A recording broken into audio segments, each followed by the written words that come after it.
Hello sir, नमस्कार. बबिता दिस side. Basically आपण इथं सगळे आपलं फाउंडेशन डे निमित्ताने जमलेलो आहोत. मला विचारायचं आहे तुम्हाला की आज आपलं कंपनीला 17 वर्ष कंप्लीट झालेत, तर तुम्हाला कसं वाटतं आपल्या कंपनीबद्दल? कंपनी आपली खूप चांगली आहे. म्हणजे कंपनीला 17 वर्ष जरी झाले असतात तर मी गेल्या 2 वर्षापासून म्हणजे कंपनीमध्ये जॉईन आहे. पण पहिल्या वर्षी म्हणजे माझं थोडं काम झालं नाही, पण थोडं किरकोळ काय लोनचे कामं झाले. पण मी कंटिन्यू लोनच्या कामामध्ये म्हणजे राहिलो. काय ना काय फाईल द्यायचो. आणि सगळ्यात महत्त्वाचं म्हणजे आपल्या कंपनीमधला सर्वचे सर्व लोक कोऑपरेटिव्ह की असं त्यांनी कधी केलं नाही की बाबा ह्याचं काय या माणसाचं काय फाईल बरोबर नाही किंवा त्यांनी ह्याचे फाईल होत नाही लोन, असं कुठल्याच माणसाने केलं नाही. त्यामुळे आता म्हणजे कसं मनामध्ये खूप वाढत गेला. आणि आता या वर्षात आहे ना मी चांगल्या प्रकारे काम करतोय.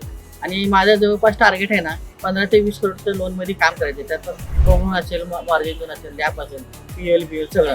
आणि सगळ्यात महत्त्वाचं म्हणजे काय, आपल्या इथं सर्व बँकर आहेत आणि सर्व बँकरचे सर्व मॅनेजर कोऑपरेट करतात. स्वतः ग्राउंड लेवलला येतात.